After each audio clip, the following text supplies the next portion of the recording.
Basoza kandi bifuriza kugira bihe byiza nshuti bakunzi bacu mwe mwese mukunda kandi mukurikira Kaya Empire. Reka mvuge ngo kongeye kabaye nyuma y'uko leta y'u Rwanda ivumbuye abarozi baroze u Rwanda igihe kirekire rero bitwaje inganda ndetse n'amafaranga bashoraga mu gukora inzoga zitujuje ubuziranenge. Ubu noneho iri joro tuvugana hakaba hongeye gusohoka irindi tangazo rigaragaza inganda zigera kuri 47 nyuma y'inganda zari zarafunzwe ku munsi w'ejo zigera ku 8, ariko kandi hagafungwa by'umwihariko n'izindi nganda zitandukanye zakoraga inzoga mu buryo budakurikije amategeko. Nyuma yo kwaka ibyangombwa rero bakaroga abanyarwanda bitwaje yuko bafite ibyangombwa bitangwa na Rwanda FDA. Iki kikaba ari ikigo rero gishinzwe kugenzura ubuziranenge bw'imiti n'ibiribwa. Ubu rero itangazo rimaze kutugeraho muri aka kanya muri iri joro ry'itariki ya 3 z'ukwezi kwa 8/2026, n'itangazo rigaragaza ko izindi nganda zigera hafi kuri 47 zamaze gufatirwa umwanzuro nk'uko iri tangazo rimaze gusohorwa na Rwanda FDA. Iri bigaragaza hashingiwe ku itegeko nimero 003/2018 ryo ku ya 9 z'ukwa 2018 rishyiraho ikigo cy'igihugu gishinzwe kugenzura imiti n'ibiribwa Rwanda Food and Drugs Authority Rwanda FDA, kandi rikagena inshingano, imiterere n'imikorere byacyo, by'umwihariko ingingo ya 9 igika cya 2 hashingiwe ku bugenzuzi bwakozwe hagendewe ku mabwiriza agenga ubuziranenge, hashingiwe kandi ku itangazo ryo ku ya 2 Kanama 2026 ryerekeye ifungwa ry'inganda zikora ibinyobwa bisembuye zigaragara ku mugereka wa mbere mu rwego rwo kurengera ubuzima n'umutekano by'abaturage. Rwanda FDA iramenyesha abakora, abatumiza, abagurisha ku isoko, abacuruza ndetse n'abaturage muri rusange ko hafashwe ingamba zikurikira kandi zigomba kubahirizwa uhereye igihe itangazo risohokeye. Rwanda FDA ikaba ifunze inganda zikora ibinyobwa bisindisha ziri ku rutonde ruri ku mugereka wa 2, kandi ikaba ikuyeho impushya zose zari zarahawe izo nganda zo gukora ibyo binyobwa. Rwanda FDA ikaba itegetse ko ibinyobwa byose bikorwa n'izo nganda ziri ku rutonde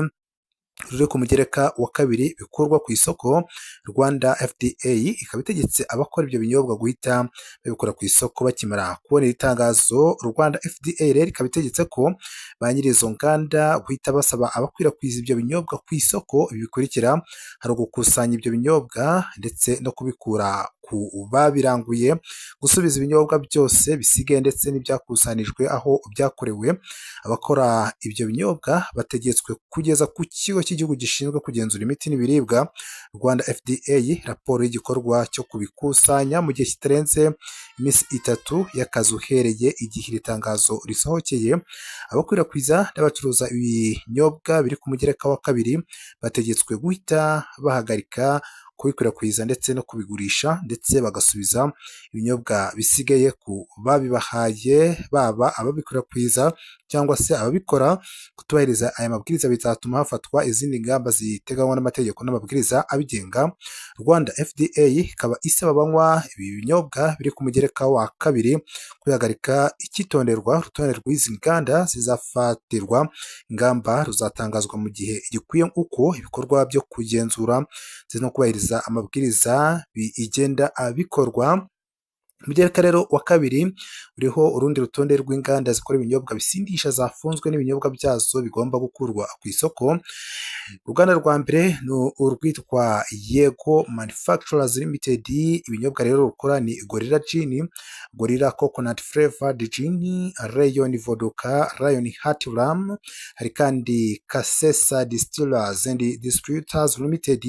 rwakoraga African Gin, Professor Gin, Warage Gin, Kasesa Gin, Pure Waragi, Star Waragi, Cabinet Coconut Flavored Waragi. Hakaba kandi Akeza Karigura nimero ya mbere Limited,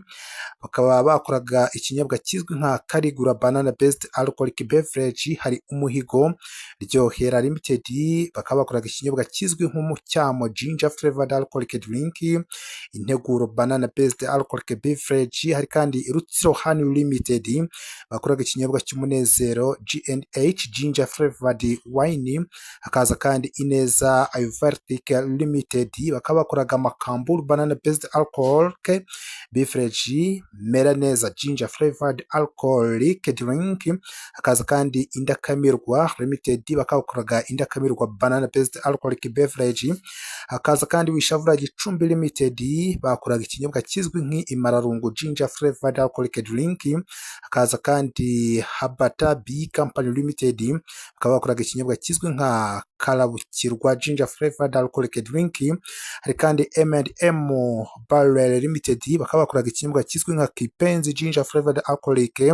drink, hakaza kandi Emero Limited bakaba bakoraga ikinyobwa kizwi nk'intango, urwagwa, utunda, umutako, urwagwa, iwacu urwagwa, inkangaza, hari kandi Bwuje Limited bakaba bakoraga ikinyobwa kizwi nka Agake banana based alcoholic beverage, Imfura Limited bakaba bakoraga Imfura banana based alcoholic beverage, hakaza kandi Terebuko Limited bakoraga iyitwa Ihumurizo banana based alcoholic beverage, hari kandi Dufatanye Family Group Limited bakaba bakoraga Ijambo ginger flavored alcoholic drink, Ijambo banana based alcoholic beverage, hakaba kandi Horaho Group Limited bakoraga Umwenya ginger flavored alcoholic drink, hari kandi Habo Story Maranatha Limited bakaba bakoraga ikinyobwa kizwi nka Lomathim ginger flavored alcoholic drink, Lomathim ginger flavored alcoholic drink, ndetse na Mugenzi Trading Group Limited bakaba bakoraga ikinyobwa kizwi nka Gumamo ginger flavored alcoholic drink, hari kandi Rottweiler Beverage Limited bakoraga ikinyobwa kizwi nka Rottweiler Kiki Premium Cocktail, Rottweiler Pablo Premium Cocktail, hari kandi Coproviba Gisiza Limited bakaba bakoraga ikinyobwa kizwi nk'umuzibo banana based alcoholic beverage, hari kandi Twiteze Imbere Muhinzi Limited bakoraga ikinyobwa kizwi nka Team Banana based alcoholic beverage, hari kandi BioHub Limited bakoraga ikinyobwa kizwi nka Monami Pure Honey Intyoza Gooseberries based fortified alcoholic beverage, hari kandi Proserwa Limited bakaba bakoraga ikinyobwa kizwi nka Soga Bien, kandi 4D Plus Limited bakoraga ikinyobwa kizwi nka Primo Plus ginger flavored drink, hari kandi Umunovera Limited bakoraga ikinyobwa kizwi nk'ikiru ginger flavored alcoholic drink, hari kandi Ruprotraco Limited bakoraga ikinyobwa kizwi nk'urumenesha